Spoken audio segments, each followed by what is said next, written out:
kembali lagi dengan saya di dalam belajar firman Tuhan yang tertulis dalam Injil Lukas pasal 17 ayatnya yang ke-11 sampai ayatnya yang ke-19. Bapak Ibu yang dikasihi Tuhan, dalam firman Tuhan Injil Lukas pasal 17 ini ayatnya yang ke-11 sampai 19 ini, Yesus sedang dalam perjalanan menuju Yerusalem. Bapak Ibu, Yesus melewati perbatasan Samaria dan Galilea, dan Yesus bertemu dengan 10 orang kusta yang berdiri dari jauh memohon belas kasihan.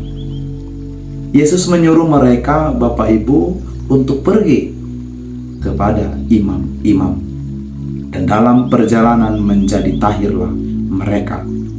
Namun hanya satu dari mereka atau orang Samaria yang kembali memuliakan Allah dan berterima kasih kepada Yesus. Bapak Ibu yang dikasihi Tuhan, oleh karena itulah saya memberikan tema atau judul kepada kita dalam pembelajaran firman Tuhan ini, yaitu belas kasihan Yesus melampaui batas. Belas kasihan Yesus melampaui batas. Bapak Ibu yang dikasihi Tuhan, orang kusta dianggap najis secara hukum Taurat. Kita boleh melihat dalam Imamat pasal 13 dan pasal 14. Kita boleh membacanya. Bapak Ibu, mereka harus tinggal di luar perkampungan dan tidak boleh mendekati orang lain.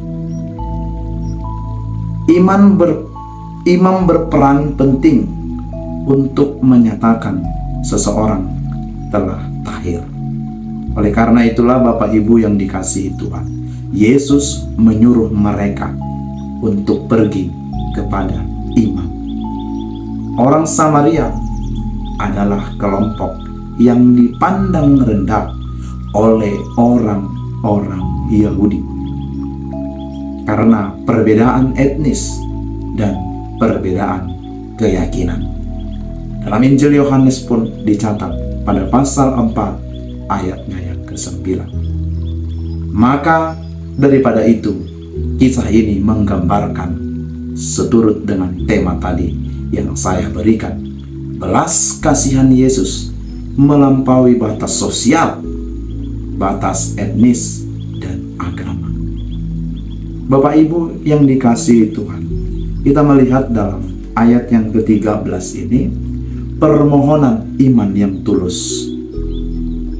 Permohonan iman yang tulus meskipun mereka belum mengenal Yesus. Sekali lagi Bapak Ibu, permohonan iman yang tulus meskipun mereka belum mengenal Yesus dengan sepenuhnya. Dan pada ayat yang ke-14 Bapak Ibu yang dikasihi Tuhan, iman mereka diuji. Ya, mereka diuji oleh iman mereka. Mereka harus taat sebelum mereka disembuhkan. Kesembuhan pun terjadi di tengah perjalanan, Bapak Ibu. Inilah lambang iman yang disertai dengan tindakan yang nyata. Bapak Ibu yang dikasihi Tuhan, pada ayatnya yang ke-15 sampai ayatnya yang ke-16 ini, hanya satu yang sadar bahwa kesembuhan itu berasal dari Allah melalui Yesus. Rasa syukur sejati muncul dari hati yang mengenal anugerah. Bapak Ibu yang dikasihi Tuhan, dan pada ayat yang ke-17 sampai ayatnya yang ke-19, teguran terhadap sikap kita sebagai manusia yang mudah menerima berkat tetapi lupa untuk bersyukur. Yesus berkata, Bapak Ibu, imanmu telah menyelamatkan engkau. Bukan hanya sembuh secara fisik, tapi juga diselamatkan secara rohani.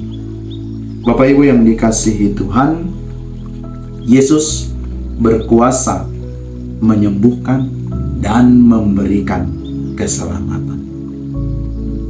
Keselamatan melampaui batas sosial, etnis, dan agama. Iman sejati bukan hanya meminta, tetapi juga mengenali sumber berkat. Bapak Ibu yang dikasihi Tuhan, oleh karena itulah milikilah iman yang sejati di hadapan Tuhan. Iman sejati bukan hanya meminta, tapi juga mengenali sumber berkat dan kembali kepada Tuhan dengan hati yang penuh syukur. Bapak Ibu yang dikasihi Tuhan, banyak orang datang kepada Yesus karena kebutuhan, tapi hanya sedikit yang kembali karena kasih dan syukur.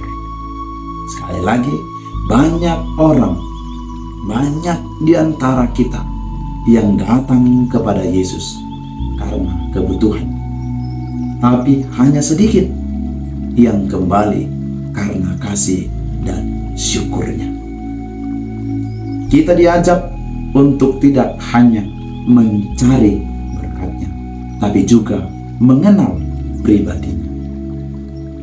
Bersyukur bukan hanya setelah diberkati, Bapak Ibu, tapi bersyukurlah sepanjang perjalanan iman kita kepada Yesus. Bapak Ibu, mari kita ingat bersama-sama di dalam pembelajaran firman Tuhan kita pada hari ini, iman yang sejati membawa kepada tindakan ketaatan dan hati yang mengenal kasih karunia akan selalu kembali untuk bersyukur. Tuhan Yesus memberkati firman-Nya. Selamat hari Minggu dan selamat beribadah untuk kita semua. Tuhan Yesus memberkati. Shalom.